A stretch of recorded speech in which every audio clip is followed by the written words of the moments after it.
That Pesky Rat by Lauren Child.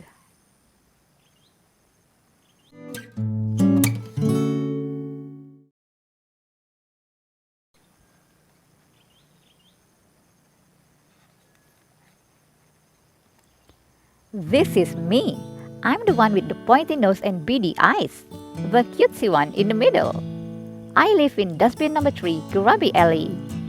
Every now and again, I come back to find someone has emptied all my belongings into a big van and driven off with them. It's very upsetting. I'm a brown rat, a street rat, but people call me that pesky rat. I don't know why. They say I smell. But that's not my fault, it's the dirt. Sometimes, when I am tucked into my crisp packet, I look up at all the cozy windows and wonder what it would be like to live with creature comforts, to belong to somebody, to be an actual pet. Most of all, I would like to have a name instead of just that pesky rat. My friend Pierre, who is a chinchilla, is looked after by a rich lady called Madame Fifi.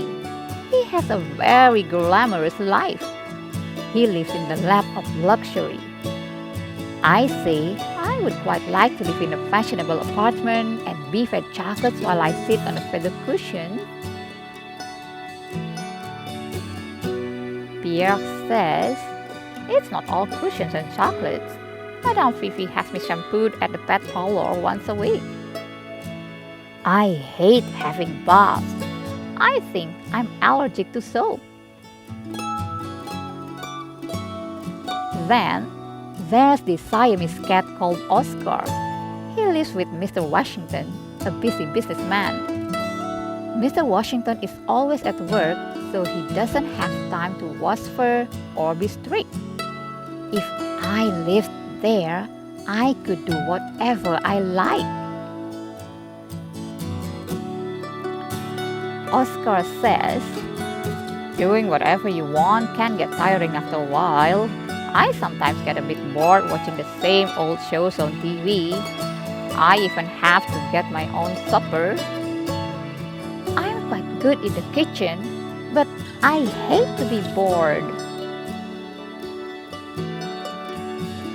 A lop-ear rabbit I know called Nibbles works in a circus with Mr. Hoopla. It must be so exciting. Never a dull moment. Swinging on the trapeze one minute, tiptoeing on the high wire the next. Nibbles says, "It is fun hopping through hoops in a tutu, but sometimes I could do with taking off the clown's nose and putting my feet up. Maybe it's all a bit nerve-wracking for me." I think I'd quite like one of those owners who do lots of sitting about, like Miss St. Clair. Her Scotty dog Andrew is always sitting by the fire, having supper on a tray, and they spend the evenings doing puzzles together. Andrew says, "On the whole, I feel very well looked after, and Miss St. Clair is good company. But it's rather embarrassing when we go out shopping. Miss St. Clair makes Andrew wear a little hat and coat. I don't think clothes would suit me, but I would do anything to be somebody's pet." So, in the morning, I go to the pet shop and ask Mrs. Trill if she has an owner who might want me. She says, "There isn't much call for brown rats, and I'm afraid you aren't very popular with the public." I say, "I don't see why not.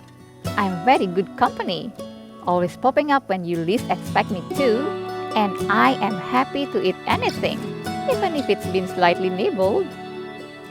Mrs. Trill says, "Well, you could always make a notice and put it in the window. You never know." So I write, "Brown rat looking for kindly owner with an interest in cheese. Hobbies include nibbling and chewing. Would like a collar with my name on? Would like a name? Would prefer no boss? Will wear a jumper if pushed. Yours kindly, Brown Rat. That Pesky Rat. P.S. Sorry about bad paw writing. And that's me. Not a very good picture of me.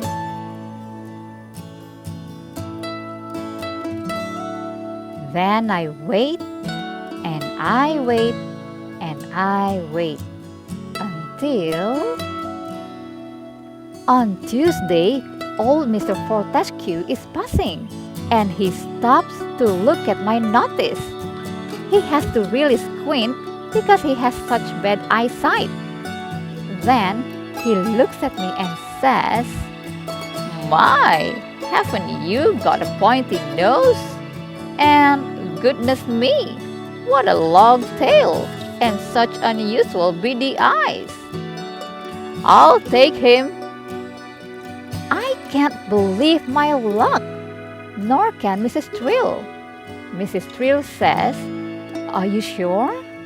And Mr. Fortescue says, "Oh yes, I've been looking for a brown cat as nice as this one for ages." Mrs. Trill looks at me, and I look at Mrs. Trill, and we both look at my notice, but neither of us says a word. I just love being a pet, and I am trying to be really helpful. I pick out the best cheeses by using my excellent sniffing nose. I clean the kitchen by nibbling up the crumbs. I help Mr. Fortescue cross the road by scaring the traffic.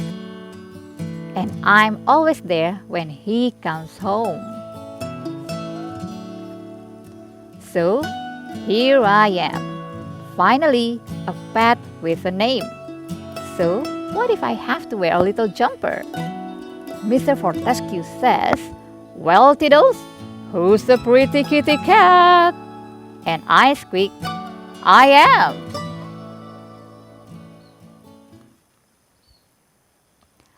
The end.